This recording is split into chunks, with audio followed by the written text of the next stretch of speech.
భీమినిపట్నం మండలం నారాయణపేటలో కోట్ల రూపాయల విలువైన భూములు రైతులు రికార్డులను మార్చి వైకాపా సర్పంచ్ కాదా సూర్యనారాయణ కాజేశారని రైతులు ఆందోళన చేశారు. 2008లో రైతు అచ్చన్న అనే వ్యక్తికి సర్వే నెంబర్ 20లో 5.06 సెంట్ల భూమి అమ్మేందుకు ఒప్పందం కుదుర్చుకున్నామని రైతులు తెలిపారు.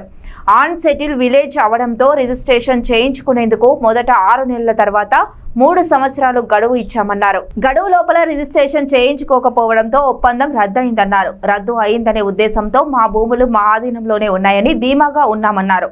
ఒప్పంద సమయంలో దాఫలాలుగా సుమారు 10 లక్షలు తమకు అడ్వాన్స్ గా ఇచ్చారన్నారు. అనంతరం సర్పంచ్ కాదా సూర్యనారాయణ వద్దకు భూమిని సంబంధించి కాగితాలు చేయించాలని ఒరిజినల్ పత్రాలు అందజేశామన్నారు. మాకు తెలియకుండానే ఒప్పందం కుదుర్చుకున్న అచ్చన్న పేరిట రికార్డులు మార్చామన్నారు. 2013లోనే వైకాపా సర్పంచ్ నుంచి భూములు తనవేనంటూ 2.5 కోట్ల ఓ ప్రైవేటు రియల్ ఎస్టేట్ సంస్థ నుంచి తెచ్చుకున్నాడని రైతులు ఆరోపించారు.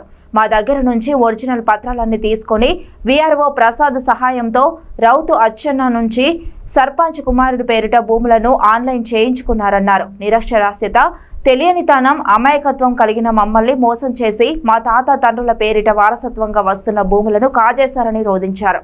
ఉన్నతాధికారులు స్పందించి మా భూములు మాకు ఇప్పించాలని వేడుకున్నారు.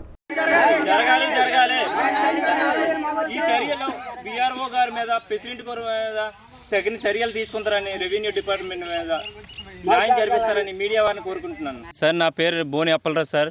నేను ఒక ఆర్మీ ఉద్యోగిని.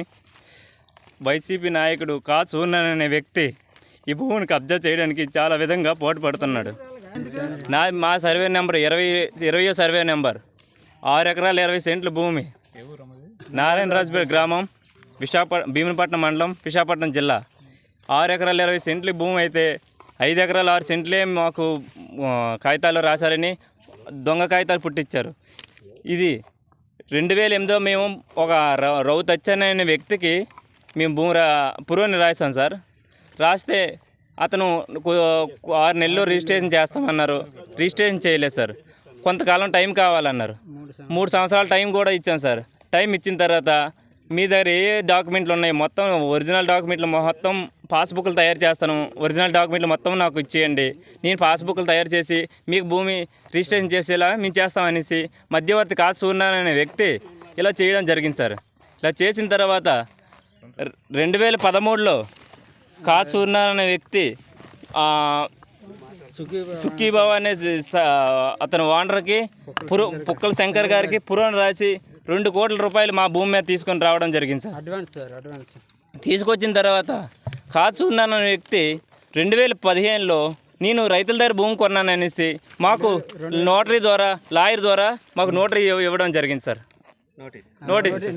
నోటీస్ పంపించిన తర్వాత మాకు ఇప్పటి వరకు తెలియదు సార్. ఈ భూమి మాదే అనుకొని మా రైతులందరూ పనిలోకి వెళ్ళిపోవడం తప్ప ఎటువంటిది ఈ భూమి వ్యవసాయం గట్రా ఏం చేయట్లేదు సార్. ప్రెజెంట్ అంతకుముందు చల్లచేనులు గట్రా వేశారు. ఇప్పుడు ప్రెజెంట్ అయితే మా భూమే కదా ఖాళీగా ఉంది అనేసి వదిలేశారు సార్. ఇప్పుడు ఈ నోటీసులు పంపించిన తర్వాత మాకు తెలిసింది సార్, ఈ భూమి మాది కాదు, వేరే వాళ్ళది అనేసి. అప్పుడు దాకా మాకు ఎటువంటిది ఏమీ తెలియదు. అతను వైసీపీ ప్రభుత్వం ఉండబట్టి నచ్చినట్లుగా సోలార్లు వేసుకొని, బోర్లు వేసుకొని నచ్చినట్టు చేసుకున్నారు సార్. ఏమనంటే మా అల్లుడు సీఏ, మీకు నచ్చిన పని మీరు చేసుకోండి, మీకు నచ్చినట్టు చేసుకోండి, నాకు నచ్చిన పని నేను చేసుకుంటాను, మీరు ఏం చేస్తారో చేసుకోండి అంటూ భయబాంధులకి ఇబ్బంది పెడతాను. మా తల్లిదండ్రులు చదువుకోలేదు సార్. చదువుకోకపోవడం వల్ల మందు కొంచెం పట్టేసి నచ్చినట్టు సంతకాలు పెట్టుకున్నాడు సార్. ఖాళీ అగ్రిమెంట్లు కూడా ఆయన నచ్చినట్టు చేసుకోండి సార్. ఇది మొత్తం సార్ 6 ఎకరాల 20 సెంట్లు సార్. ఇందులో బంజరీ ఎకరం సార్, ఎకరం 20 సెంట్లు, 5 ఎకరాలు ఎనాం భూమి సార్. 5 ఎకరాలు 6 సెంట్లు. మేము పెట్టలేదు సార్ సంతకాలు, మాత్రం మా తల్లిదండ్రుల వరకే పెట్టించుకుంటారు. మేమైతే ఏం సంతకాల వరకు ఇప్పుడు వరకు ఏం పెట్టలేదు సార్. మాకు మీ అందరూ కలిసి మాకు న్యాయం జరిపించాలని, ఇది ఎమ్మెల్యే గారు వద్దకు తీసుకెళ్తారని మరీ కోరుచున్నాం సార్.